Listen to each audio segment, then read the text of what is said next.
Today, I received a powerful spiritual message about a journey that never happened. Plans left unfinished with someone you miss, yet a comforting reminder that they are now in a place far more peaceful than you imagine. Let's look deeper. This section directly addresses the moment you were guided here to listen to this message created not for millions, but for you alone. This time is for your weary soul. My beloved child, before you move a single inch, before you reach for that remote, before you let your eyes wander to something else, I need you to stay right here. What you are about to hear in the next few moments was prepared specifically for you, not for the millions of people who might come across this message. For you, the one who is sitting there right now, carrying something so heavy that most people around you cannot even see it. God told Archangel Michael to release this word today, and it is not an accident that you found it. It is not a coincidence. You were guided here, gently, carefully, the way a shepherd guides a lamb that has wandered far from the fold, because there is something heaven needs you to know, something about the one you lost, something about where they are right now. And I promise you, beloved, it is better than where you were going. Don't skip, not one word, because the very thing you have been quietly asking God in the dark, the question you have not dared to say out loud, is going to be answered before this message ends. This section explores the specific, nagging ache of unfinished plans you shared, specifically that trip or promise that never happened. We will also acknowledge the loud silence of their absence in your home. You had plans with them, didn't you? A trip you were going to take, a place you talked about. Maybe it was somewhere you had folded a brochure for and tucked into a drawer. Maybe it was a promise made over dinner one ordinary evening. One day we'll go. Maybe it was just a simple thing, a drive, a visit to see the autumn leaves turn, a beach you never made it to together. Whatever it was, that trip never happened, and the weight of that unfulfilled plan has been sitting on your chest like a stone ever since they left. Hold on until the end, because God is about to take you somewhere more beautiful than any destination on this earth ever could have been. Let me sit with you for a moment, beloved. Let me describe something, and I want you to tell me if this sounds familiar. There is a quiet that settles in your home after they are gone that is different from any quiet you have ever known. It is not the peaceful quiet of an empty afternoon.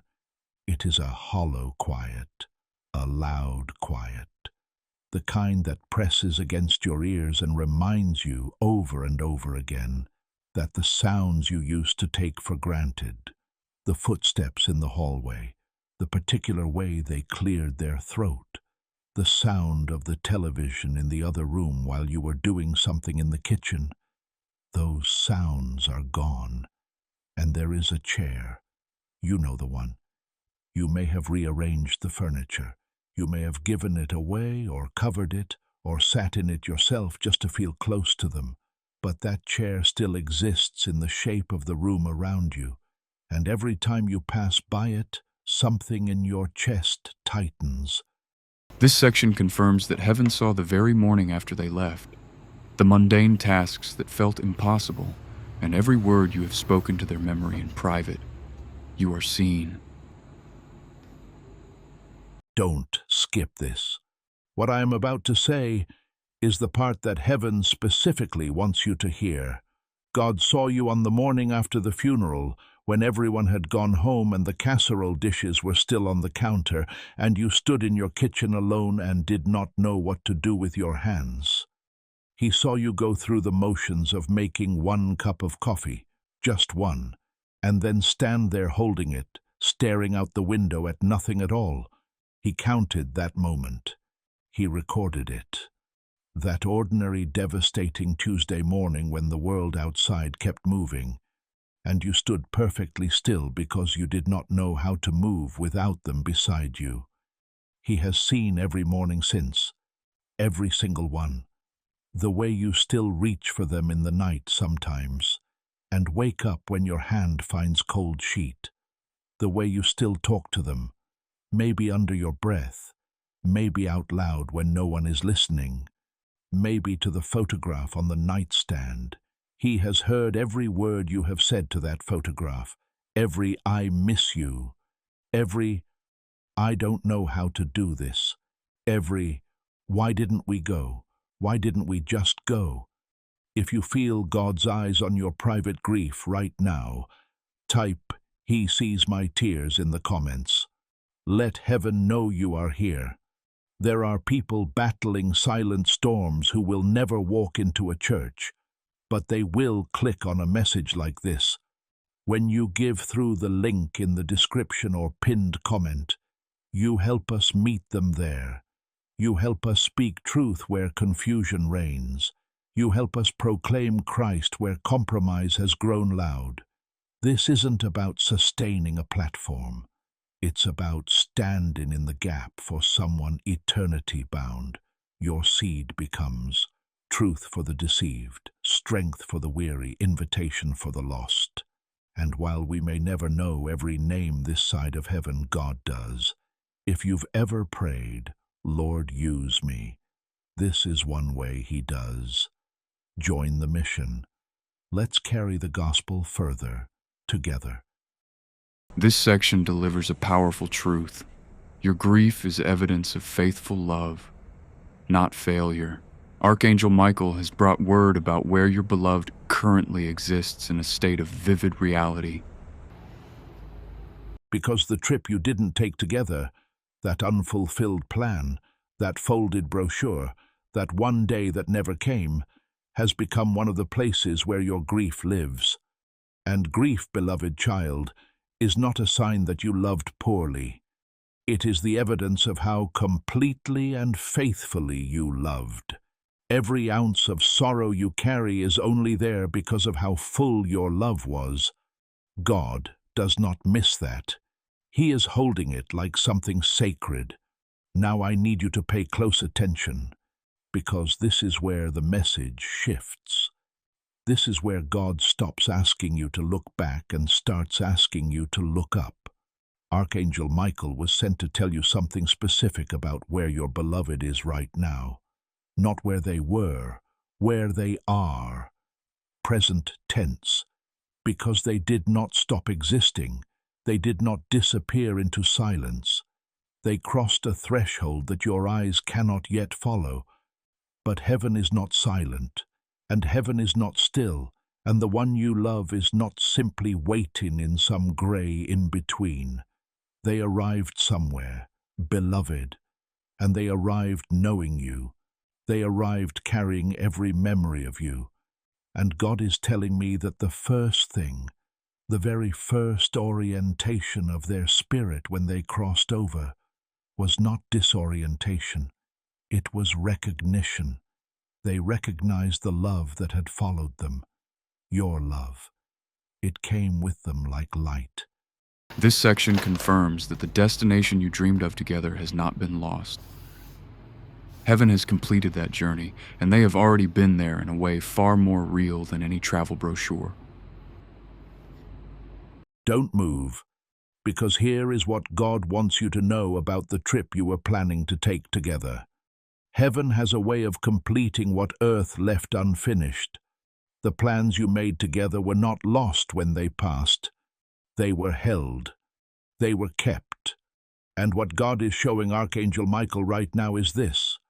The destination you two spoke about, the place you talked about going, your beloved has already been there. Not in the way you imagined, in a way that is more vivid, more luminous, more real than any photograph or travel brochure ever captured. They have walked along those shores, or stood at the edge of those mountains, or seen those autumn colors, in a form that your mind cannot fully contain right now because it is too beautiful for the language you currently have. And they want you to know this. They have been trying to tell you through the moments you almost felt them, the unexpected smell that came from nowhere, the song that played at the exact right moment, the dream that felt so real you were devastated when you woke up. That was not your imagination grieving. That was a message being sent. Type, "They are not gone," in the comments if your spirit is receiving this right now. God is dismantling a lie that grief told you, the lie that says, "It is too late," the lie that says, "The plan is cancelled," the lie that says, "What could have been is simply what will never be." That lie is being pulled apart, thread by thread, by the hands of heaven, because God does not leave things unfinished. He does not let love go to waste. He does not discard a plan simply because the timeline changed. This section focuses on the people who should have walked this journey with you but did not. Heaven is engineering a divine disturbance in their spirits, creating an inescapable restlessness that reminds them of you. But there is something else heaven is showing me. Something about the people still on this earth who were supposed to be part of your life in this season. The children who have not called as often as they should. The friends who went quiet after the service. The family members who got busy and forgot to check in. And especially, the ones who were supposed to journey through this grief beside you and instead stepped back. Pay close attention, because God is telling me that right now, in this very hour, something is happening in the spirit of someone who has not been showing up for you the way they should. There is a restlessness in them tonight, a discomfort they cannot name. It started small, an irritability, a sense that something is wrong, a heaviness that followed them through their day without explanation. You're about to find out something very important about why that restlessness is there. It is God, moving. He is walking through the corridors of their memory and opening doors they have kept closed. He is pulling out images they set aside, images of you in better times, images of the one you lost, alive and laughing. He is forcing those images to the surface at the most unexpected moments, in the middle of a meeting, while they are watching something ordinary on television, while they are standing in a grocery store aisle and a song comes on overhead, and suddenly, without warning, they cannot breathe for a moment. That song is not random. That image is not nostalgia. That is heaven working. That is God using the ordinary architecture of a Tuesday afternoon to remind someone that there is a person in their life, you, who is sitting alone with a grief that should not have to be carried alone. And here is what I want you to understand. The silence you have received from certain people is not because they do not care. I know it has felt that way. I know there have been nights when you thought about calling and then thought, why should I be the one to always reach out? Why should I be the one carrying this by myself when they have not asked once how I am really doing? And those feelings are valid. God validated them the moment you felt them. He did not miss that pain. Type, "God is moving on my behalf," in the comments, if you believe He is working behind the scenes right now. Revival doesn't spread by accident. It spreads because believers decide to act. If this message stirred something in you, imagine what it could do for someone who has never heard truth spoken with clarity. When you give through the link below, whether once or as an ongoing partner, you help us send the gospel beyond this moment. You become part of every testimony, part of every restored heart, part of every soul that turns back to Christ. Your generosity turns sermons into lifelines and videos into divine appointments. Scripture tells us that some plant, some water, but God brings the increase. Today, you can be the one who plants. If you believe souls matter, this is your opportunity to move from agreement to action. Let's reach them while there is still time. This section reveals that God is dismantling the distance others have kept by flooding them with memories. Their silence is paralysis, not indifference, and a divine disruption is pulling them back to you. But what God is showing me is that for some of the people in your life, the silence has not been indifference. It has been overwhelm. It has been their own grief that they did not know how to carry, spilling over into a paralysis they disguised as distance. And that does not make it right. What they owe you cannot be excused by their discomfort, but it does mean the door is not permanently closed. God has been working on that door from the other side. And tonight specifically, someone who has not reached out the way they should is feeling the pressure of that divine work in a way they have not felt before. Something big is coming your way. Do not step away from this message before you hear what it is. The divine disruption is accelerating. God is removing the distractions that have insulated the people around you from the weight of your solitude. He is allowing quiet moments to become unbearable. He is allowing the comfortable busyness that has kept them from thinking too deeply about you to become suddenly insufficient. The pig pen has lost its shine, beloved. The far country is not delivering what it promised. And home, the idea of home, the idea of you, the idea of what was, is starting to pull at them the way the tide pulls at the shore. Now I want to do something. I want to let you hear what is coming, not as a wish, not as a what if, as a prophetic word, declared over your life in this moment, sealed by the authority given to Archangel Michael by the throne of God. I want you to hear the words that are forming in the mouths and the hearts of the people who owe you their presence. This is not something I want you to simply understand in your mind. I want you to feel it in your body. I want it to reach the part of you that has gone numb from hoping and being disappointed. So close your eyes for just a moment if you can, and listen. Don't skip. These are the words that are coming.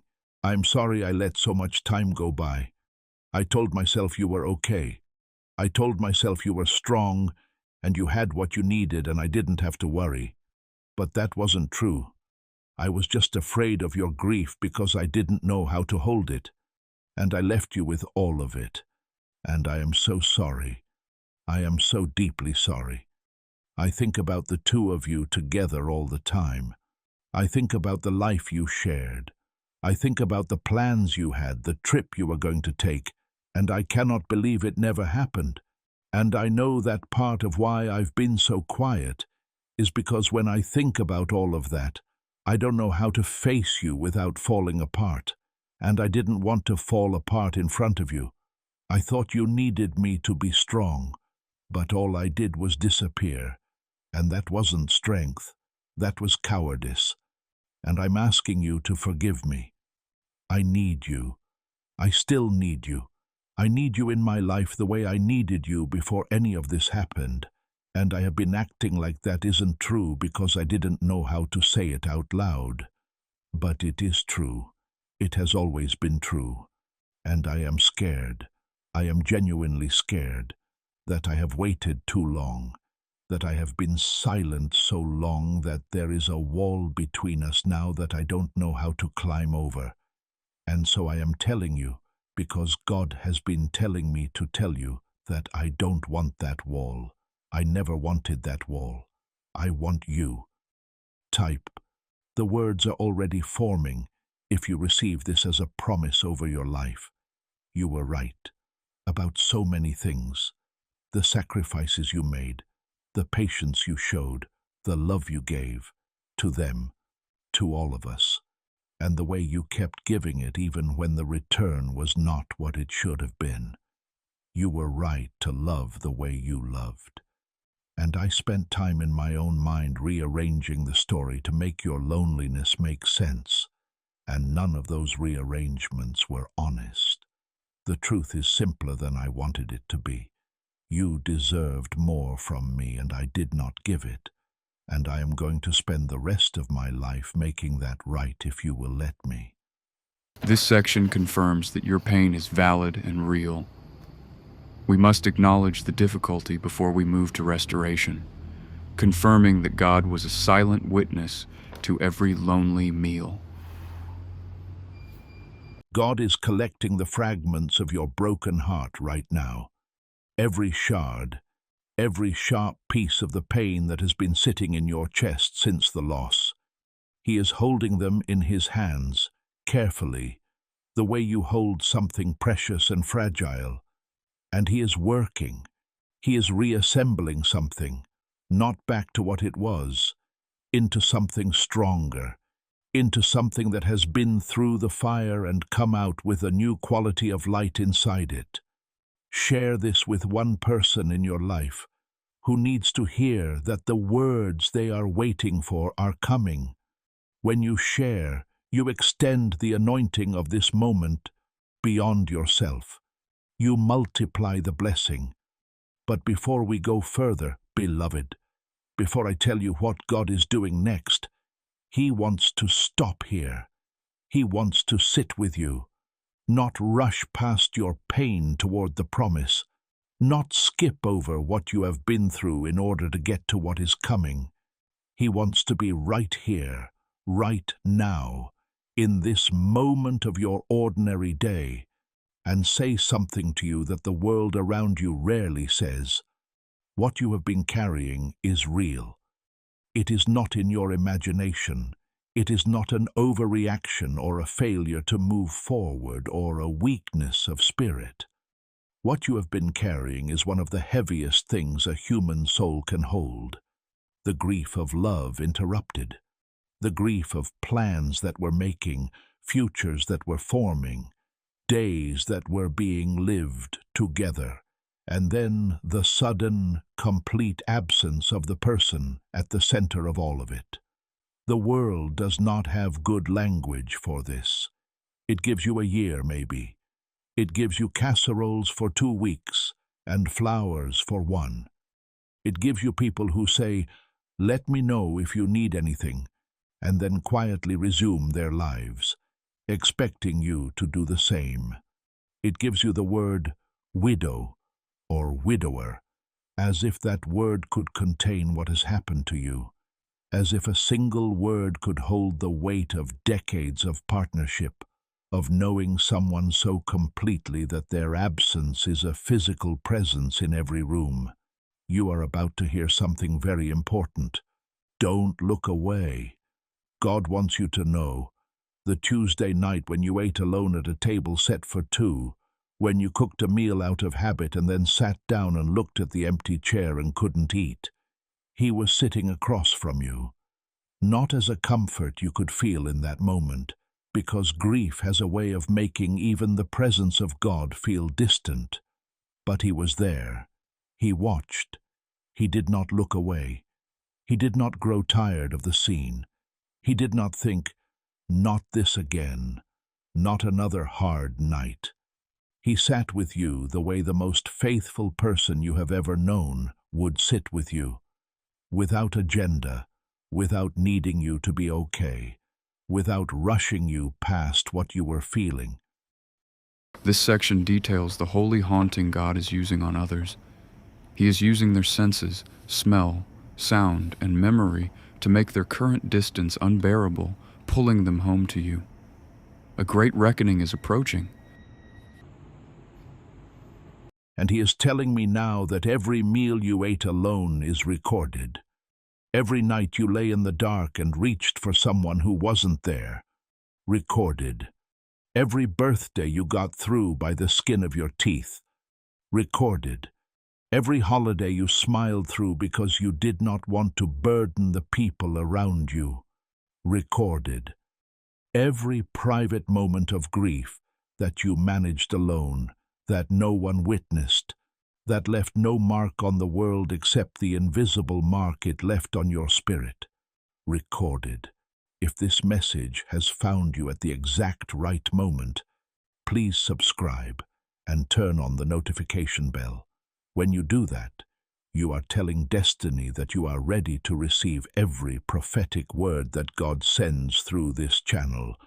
You are setting a marker in the spiritual realm that says, I am open, I am expecting, I am not giving up on what heaven has for me.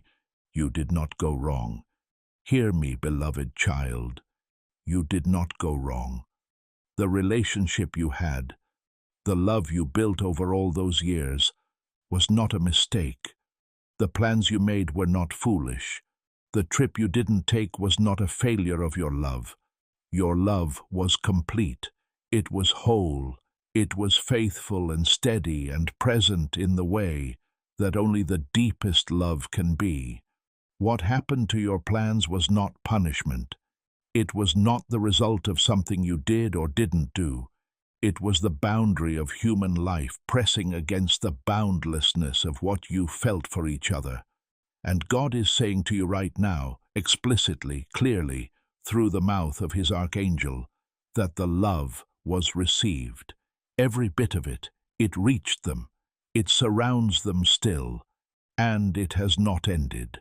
Type, "My love reached them," as your declaration of faith in the comments below. Type it, and let heaven see you claim it. Now God is going to do something very specific.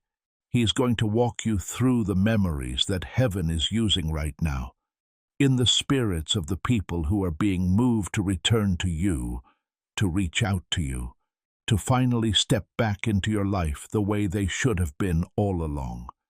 These are the memories that are surfacing in them without their permission, the memories that God has been placing at the front of their minds, refusing to let them stay numb.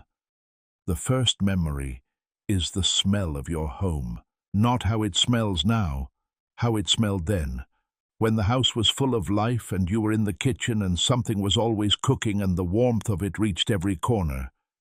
There is a person in your life right now who, in the middle of their ordinary week, caught a smell, a neighbor's cooking, a candle in a store, something utterly unremarkable, and was stopped in their tracks because it smelled like you, like home, like the particular safety of your presence, and nobody in their current life gives them that anymore.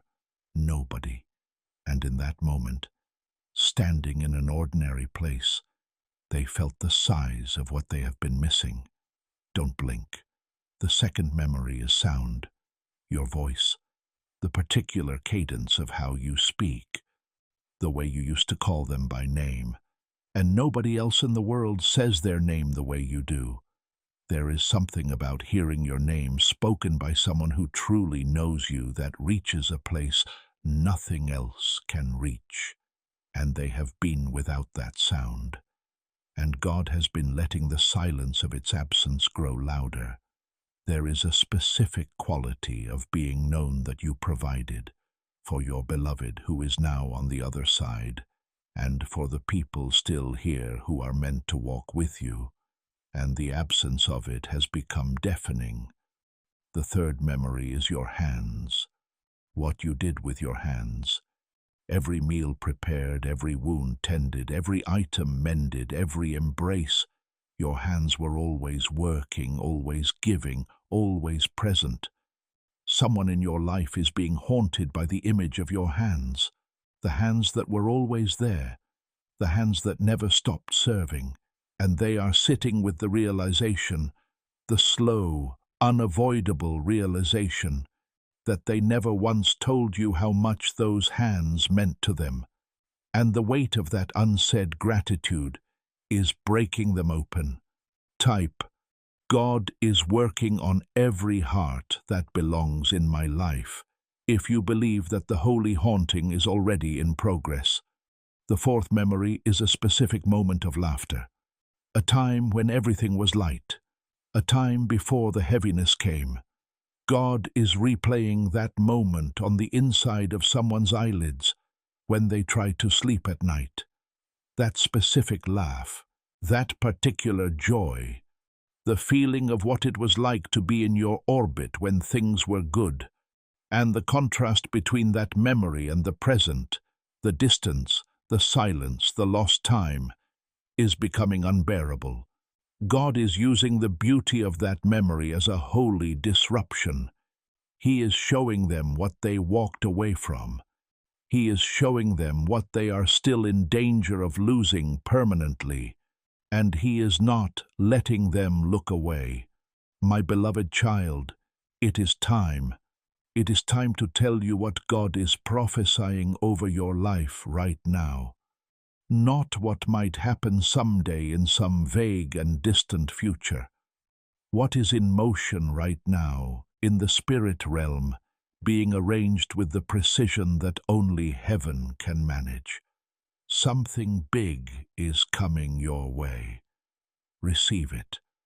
Don't let the part of you that has been disappointed before close the door on what I am about to say. There is a knock coming. It may not be literal, though for some of you listening to this, it will be exactly that. A knock on a door you have not expected anyone to knock on. But for all of you, there is a contact coming, a reaching out, a first move made by someone who has not made the first move in far too long. And when it comes, it will not be casual. It will not be a brief check-in or a superficial text. There is too much pressure built up behind this moment for it to be casual. What is coming is a reckoning, a tender, broken, genuine reckoning. I want you to see it. Close your eyes for a moment and see it. The phone rings, or the message arrives, or the knock comes, and on the other side of it is someone with red eyes, someone who has been working themselves up to this moment for longer than you know, someone whose hands are not quite steady, and what they say when you finally hear their voice, or read their words, or open that door, will be the thing you stopped letting yourself hope for. I'm sorry. I should have been here. I'm here now. Can we start from here? And the relief of that moment, beloved, the relief of that moment is going to do something to your body that medicine could not do. The stress that has been living in your shoulders and your jaw and your chest, the grief that has been pressing down on your immune system and aging you from the inside, the embrace of that reconciliation, the restoration of that presence in your life, is going to release something that has been locked. God is going to heal things through that moment of reconnection that He has been holding in reserve for exactly this occasion. Stop counting days and start counting signs. Stop measuring the time that has passed and start noticing the signs that are already appearing as previews of what is coming. The unexpected thought of them that made you smile instead of cry. That was a sign. The sense, even briefly, that things were going to be okay. That was a sign. This message finding you today, on this day at this hour, that is a sign. Heaven does not waste signs. Every one of them is a preview. Type, "My turning point is here," in the comments. Declare it over your life. Let the spiritual realm register your belief. This message doesn't stop with you. It reaches the one who is still searching, still doubting, still crying out in the dark. If this ministry has strengthened your faith, consider strengthening someone else's. When you give through the link in the description or pinned comment, whether by buying a coffee, partnering monthly, or joining our Ko-fi community, you're not funding content. You're fueling the Great Commission. Every gift becomes gospel carried further. Every act of generosity pushes light into places we may never physically stand. There are people one message away from hope, one prayer away from surrender, one encounter away from salvation. Your generosity helps us reach them. This is more than support. It's participation. You're stepping into the harvest field with us. And when heaven counts the souls reached, your obedience will be written into their story. If the Spirit is prompting you, don't ignore it. Step into the work. Let's bring the lost home. This section concludes by detailing the complete healing coming to your relationships, your finances, and your legacy. God is restoring what the quiet years stole, making your testimony a light for others. But God is not done. He never stops at the single restoration. When heaven moves, it moves in waves. And the blessing that is coming into your life is not a single moment of reconciliation that fades back into ordinary silence. It is the first stone dropping into water, and the ripples are going to reach further than you can currently see. Because of what God is restoring in your relationships, your grandchildren, or the young people in your life who are meant to know you, are going to know you. Not through photographs or stories told secondhand, but through your living presence. There is a child who is going to sit with you, who is going to taste what you cook, who is going to sit on a porch beside you and hear stories from a life lived fully and faithfully, who is going to carry pieces of you forward into a generation you cannot yet see. Your legacy is not going to die in the silence that has surrounded you. It is going to be spoken aloud by the mouths of the people who come after you, who will say, "They told me about you. They showed me who you were. I know you because someone loved you enough to bring me back." Don't skip this. The expanding blessing reaches into your finances as well. The years of anxiety, the quiet worry about fixed income, about whether there would be enough, about the bills and the decisions that were always shared and are now yours alone. God is addressing those years. He calls them the locust years, the years the consuming burden stole from your sense of security and peace. And His word over those years is the same as it has always been. I will restore what was taken, not in the same form, not necessarily in the way you expect, but in a sufficiency that matches the specific need of this season of your life. He has not forgotten the weight of your practical concerns. He holds them alongside your grief, and He is working on both. Type, "My restoration is complete in every area," and claim it over your finances, your health, your family, and your future. And this, the reconciliation that is coming, the relationships being restored, the presence of family returning to your life. This is going to become a testimony. Your story is not going to end quietly, in increasing isolation, known only to a few. Your story is going to be told. Other families are going to hear what happened in your family, and it is going to reach them. It is going to give someone else the courage to make the first move. It is going to give someone else the faith to believe that it is not too late. Your restoration is not only for you, it is a light that God intends to use beyond the walls of your home. Share this message with one person who is also waiting for someone to come home. When you share, you extend the anointing. You carry the blessing out from this moment and into someone else's life who needs it just as much as you did. My beloved child, we are arriving at the end of this message, but not at the end of the story. The story that God is writing over your life does not end here. It begins a new chapter here. I want to ask you to do one final thing before I release you. Close your eyes for just a moment and picture the face of your beloved, the one who crossed over, not as they looked in the hard days near the end, Picture them as they looked when their love for you was most visible on their face. Picture the moment when you knew without any doubt that you were loved by them. Hold that image. Now know this. That is how they are seeing you right now.